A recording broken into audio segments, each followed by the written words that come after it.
Hey guys, hello, welcome back to Village Boy Rider Shiva YouTube channel. I am Shiva, welcome back to my channel. Good morning guys. ఈరోజు వచ్చేసి మనం కన్యాకుమారి అయితే start అవుతున్నాం. కన్యాకుమారికి 440 కిలోమీటర్లు అయితే distance ఉంది కోయంబత్తూరు నుంచి. మనం నైట్ అయితే కోయంబత్తూరులో స్టే చేసాం. నేనైతే నిన్న వీడియోస్ అవి ఏం తీయలేదు, కుదరలేదనమాట. నిన్న రూమ్ అది సెర్చ్ చేసుకొని డార్మెటరీలో ఉన్నాం అనమాట. నిన్న అంటే ఇన్ని రోజుల్లో నాకు అసలు ఎక్కడ డార్మెటరీస్ దొరకలేదు. నిన్న ఒకటి డార్మెటరీస్ దొరికింది, అది బాగుంది, చాలా బాగుంది డార్మెటరీ. చాలా మెయింటెనెన్స్ కూడా వెల్ మెయింటైన్డ్ అనమాట. అండ్ అక్కడ పర్ పర్సన్కి పర్ బెడ్ 150 రూపీస్ అనమాట. బ్యాగ్స్ ఏమైనా ఎక్స్ట్రా ఉంటే 10-20 ఎంతో ఉంటా. అతను అన్నారు బ్యాగ్స్కి ఎక్కువ ఉన్నాయి కదా, సో ఇద్దరికి కలిపి ఒక రూమ్ ఇస్తాను తీసుకోండి అన్నారు. 400కి ఇద్దరికి కలిపి ఒక రూమ్ ఇచ్చారు. అక్కడి నుంచి అయితే మేము వెకేట్ అయిపోయాం. 12 అవర్స్ అనమాట, 12 అవర్స్కి. అది నైట్ మేము 9:30కి వెళ్ళాం, మార్నింగ్ 9:30కి వచ్చేయాలి. సో మాకు హాఫ్ అన్ అవర్ అటు ఇటు అయ్యింది, లేట్ అయింది. ఇప్పుడైతే మనం స్టార్ట్ అయిపోయాం, హైవే ఎక్కేసాం. ఇప్పుడు దాకా కోయంబత్తూరు లూప్ లైన్స్లో అంటే ట్రావెల్ చేసాం అనమాట. హైవే ఈరోజు టార్గెట్ ఏం పెట్టుకున్నా అంటే ఈ 440 కిలోమీటర్స్ ఈ రోజులో కంప్లీట్ చేసేయాలని టార్గెట్ పెట్టుకున్నా. ఎందుకంటే దీనికోసం మళ్ళీ 2 days వేస్ట్ చేయడం నాకు అంతగా ఇష్టం లేదు. సో అందుకే ఇంకా 1 dayలో జర్నీ కంప్లీట్ చేసేద్దాం అనుకుంటున్నా. రేపు కన్యాకుమారిలో తిరగచ్చు కదా, సో నెక్స్ట్ డేకి వేరే ఊరు వెళ్ళొచ్చు కదా అని. నిన్న ఏమైంది, చైన్ ఫుల్గా లూజ్ అయిపోయింది అనమాట. అండ్ చైన్ వచ్చేసి టైట్ చేయించాను, ఆల్మోస్ట్ దగ్గరికి వచ్చేసింది చైన్ కూడా. చూసుకోవాలి. మనం ఏంటంటే కోయంబత్తూరు నుంచి స్ట్రైట్ కిందకి దిగుతాం అనమాట. కిందకి అంటే కన్యాకుమారి మనకి స్ట్రైట్ ఇండియా ఎండింగ్ లాస్ట్లో శ్రీలంక ఉంటుంది కదా. సో మీకు మ్యాప్లో చూపిస్తా. స్ట్రైట్ కిందకి అనమాట, డౌన్ దిగుతాం మనం. డౌను ఇంకా సముద్రం దగ్గరికి వెళ్ళిపోతాం స్ట్రైట్గా. చూడండి మ్యాప్లో చూపిస్తాను ఈ విధంగా.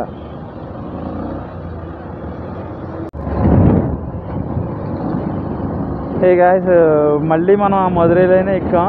సో అంటే కన్యాకుమారి వెళ్ళడానికి మళ్ళీ అదే రూట్లో వెళ్తున్నాం అనమాట. గాలి హెవీగా గాలి వేస్తుందని చెప్పాను కదా, అదే రూట్లో వెళ్తున్నాం. చూడండి, నేను ఆ రూట్ కొద్దిగా అటు సైడ్కి వెళ్తాను, అటు సైడ్ నుంచి బండి దానికి అంతటా అలా గెంటుకొని వస్తుంది. చూడండి,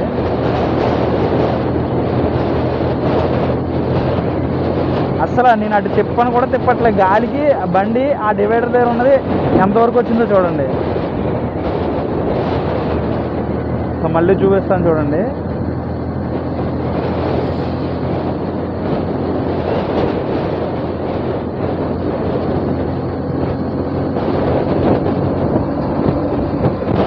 ఓరి అమ్మా, ఇప్పుడైతే లిటరల్గా టైర్ చిన్నది, ఇటు ఫుల్ గాలి కొట్టింది, టైర్ చిన్నది స్కిడ్ అయినా ఇంక కింద పడిపోయినట్టే మేము. అలా ఉందన్నమాట. అస్సలు మనం అనుకున్న స్పీడ్లో అయితే వెళ్ళలేము. మహా అయితే ఒక 20-30 అంతే, అంతకు మించి వెళ్ళామా ఆ గాలి ఇంకా విసురుతుంది. చూడండి, నేను అటు వెళ్దామని ట్రై చేస్తున్నాను, ఇంక ఇటు విసురుతుంది. ఆ డివైడర్ దగ్గర నుంచి వెళ్తాను చూడండి, దాని అంతటా అది ఎలా గెంటుకుంటూ వెళ్తుందో. అస్సలు నేను స్ట్రైట్గా వెళ్తాను. అదిగో చూడండి ఎంత దూరం గెంటిందో చూడండి. అక్కడి నుంచి ఇంకా గెంటేస్తుంది. చివరికి వచ్చాను అప్పుడే నేను, అంత గాలి అన్నమాట. హే గాయ్స్, ఇప్పుడే లంచ్ అయితే చేసాము, ఒక దగ్గర ఆగామన్నమాట. ఇప్పుడు మనకి టోటల్ 299 km డిస్టెన్స్ ఉంది. కోయంబత్తూరు నుంచి మనం స్టార్ట్ అయినప్పుడు 440 అనమాట, ఈషా నుంచి 440 డిస్టెన్స్. సో మనం దగ్గర 140 డిస్టెన్స్ అయితే వచ్చేసాం. ఆఫ్టర్నూన్ 1:15-1:20 ఎంత అయింది. సో ఆ టైంకి అయితే మనం 140 km డిస్టెన్స్ వచ్చాం. ఇప్పుడైతే మనం 299 km డిస్టెన్స్ అయితే వెళ్ళాలి, డైరెక్ట్ కన్యాకుమారి అనమాట. మధ్యలో అయితే కొంచెం గ్యాప్ ఇస్తాను, ఎందుకంటే బండి ఆపకుండా వెళ్తే ప్రాబ్లం అవుతుంది. సో మధ్యలో కొంచెం గ్యాప్ ఇచ్చి 299 km డిస్టెన్స్ అయితే ఈరోజు కంప్లీట్ చేసేస్తాం. కన్యాకుమారి అయితే వెళ్ళిపోతాం అనమాట. హే గాయ్స్, మనకి ఆ చుట్టూ పర్వతాలు కనిపిస్తున్నాయి కదా, చాలా బాగుందన్నమాట. ఆ లుక్ చాలా బాగుంది, అందుకే తీస్తున్నాను ఈ షార్ట్. మనకి వెళ్ళే కొద్దీ అవి షేప్ చూడండి, ఇది కొంచెం బాగా పైకుండి ముక్కు సూదిగా ఉన్నట్టుంది. చాలా బాగుంది చూడడానికి. వెళ్ళే కొద్దీ అలా దూరం వెళ్తున్నట్టుంది అనమాట. చాలా అంటే చాలా బాగుంది. వాటి మీద ఎండపడి ఇంకా బాగా కనిపిస్తుంది అది. మరి అది ఎంతవరకు ఉందో తెలియదు, కానీ ఇక్కడ నుంచి స్టార్ట్ అయ్యి హైట్ అలా డౌన్కి వెళ్ళింది అనమాట. 2 కళ్ళు చాలట్లేదు అనమాట మనకి చూడడానికి, అంత బాగుంది. బాబా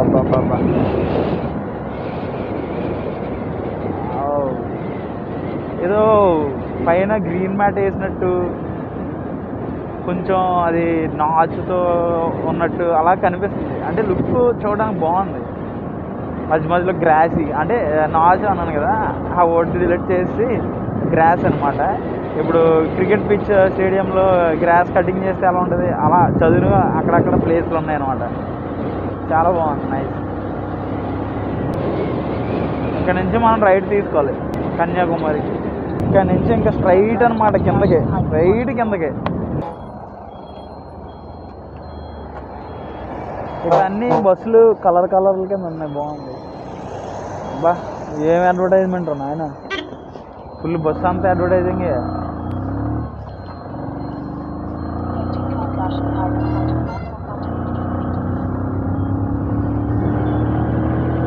వావ్, ఏదో ఆకాశం దగ్గరికి వెళ్తున్నట్టు ఉంది. ఇది చుట్టూ పర్వతాలే, చుట్టూ కనుచూపు మేరలో మొత్తం అన్ని పర్వతాలే, ఒకటి అలా స్టెప్ బై స్టెప్ అలా పైకి ఎక్కాయి అనమాట.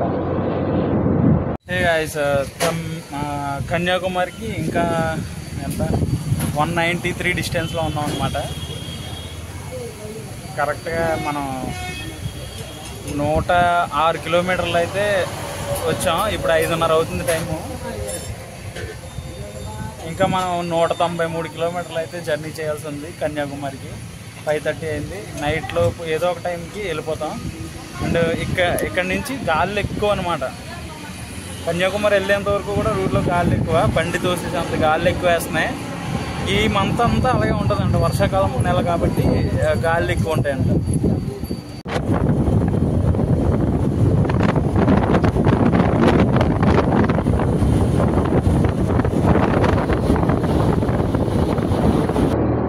హే గాయ్స్, మనకి ఇంకా 121 km డిస్టెన్స్ ఉంది కన్యాకుమారికి.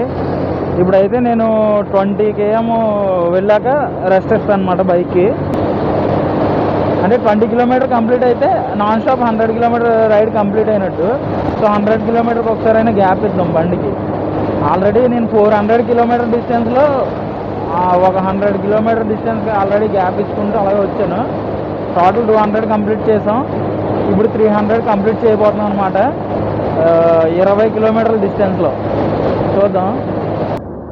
మనకి మన సైడ్ టోల్ గేట్స్ దగ్గర దాబాలు అవి ఎక్కువగా ఉంటాయి కదా, ఇక్కడ అసలు ఏం లేవు. అందులోని మన సైడ్ అంటే ఎక్కడ అంటే అక్కడ ఆగి మనకి రెస్ట్ తీసుకోవడానికి, నైట్ స్టేయింగ్కి గట్రా బాగుంటుంది అనమాట. సో ఇక్కడ ఏంటంటే అసలు ఏం లేదు మనకి. నైట్ టైము స్టే చేయడానికి కానీ ఏం దాబాలు కానీ హోటల్స్ కానీ అస్సలు ఏం లేవు. ఏంటిది ఎగ్జిబిషన్లో ఉంది. తిరునెల్వేలి, తర్వాత కన్యాకుమారి, తర్వాత తూత్తుకుడి పేరు వినే ఉంటారు చాలామంది. నేనైతే సినిమాలో విన్నా తూత్తుకుడి. దూరం ఉన్నాయి ఇక్కడ విండ్ మిల్స్. అయ్యి బాబు విసిరేస్తుంది బండి, ఇలాగే ఉండి ఒకసారి విసిరేస్తుంది బండి. హే గైస్, రైస్ అనమాట. ఇది ఏ ఊరో మనకు తెలీదు. ఇంకా మనం కన్యాకుమారికి 93 కిలోమీటర్స్ డిస్టెన్స్లో ఉన్నాం. అండ్ ఆల్రెడీ కూరగాయలు ఎదరు తీసుకున్నాను. మళ్ళీ బండి వేసుకుని అదంతా వేసుకుని మళ్ళీ ఎదరికి రావడం ఎందుకని ఈ కార్నర్లో షాప్ అన్నారని ఇక్కడికి నడుచుకొని వచ్చాను అనమాట.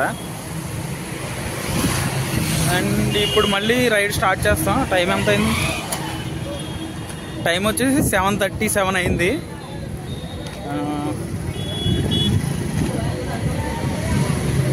ఇంకొక 2.5 అవర్స్లో మనం కన్యాకుమారి వెళ్ళిపోవచ్చేమో మేబీ. ఇంకా అక్కడికి వెళ్ళాక కుక్ చేసుకుంటాం. హే గైస్, ఫైనల్లీ మనం అయితే కన్యాకుమారికి ఎంట్రన్స్కి అయితే వచ్చాం. అండ్ ఇక్కడికి రావడానికి 100 km డిస్టెన్స్ కదా ఇందాక మీకు చెప్పింది. 1:45 పట్టింది అనమాట ఇక్కడికి రావడానికి. ఏమో మరి ఈ లాస్ట్ 100 km డిస్టెన్స్ 1:40లో వచ్చేసాం. హే గైస్, మేమైతే కన్యాకుమారిలో ఒక రూమ్ అయితే తీసుకున్నాం. దాని డీటెయిల్స్ అయితే నేను మెన్షన్ చేస్తాను. ఇక్కడ ఏంటంటే కన్యాకుమారిలోనే కాదు, మొన్న కొడైకెనాల్లో కూడా సేమ్ ఇదే ప్రాసెస్ అనమాట. ఏంటంటే మనం ఏ టైంకి తీసుకున్నా ఈరోజు నెక్స్ట్ డే 11 లేదా 10 ఆ టైంలో చెక్అవుట్ చేయాలంట. సో అదొక రూల్ పెట్టారు, అమౌంట్ అనేది ఎక్కువ ఎక్స్ట్రా తీసుకోవడానికి అని చెప్పేసి అనమాట. సో నేను అతనితో మాట్లాడాను, ఇలా మరి మార్నింగ్ వరకు అయితే థింగ్స్ అన్నీ ఉంటాయి కదా, ఈవినింగ్ మనం ఏ టైంకి వస్తామో తెలియదు అని చెప్పేసి ఇలా మాట్లాడితే నేను మాట్లాడతాను 2 o'clock వరకు అయితే నేను మేనేజ్ చేయగలను అని చెప్పేసి అన్నాడు అనమాట అతను. సో ఇక్కడ పరిస్థితి ఇలా ఉంది. ఇప్పుడు రూమ్ వచ్చేసి 700 అనమాట.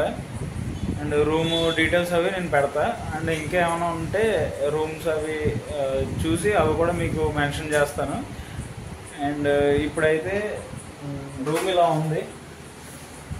టీవీ చూడండి, బీపీఎల్. ఇప్పుడు మాకుండేది ఎలాంటిది బీపీఎల్ టీవీ పాతలు. ఇక్కడ 2 బెడ్స్ అయితే ఇలా ఇచ్చారు. అంటే బయట చిన్న రూమ్లో ఇచ్చారన్నమాట, బయటికి బాల్కనీ టైప్లో. వాష్రూమ్ వచ్చేసి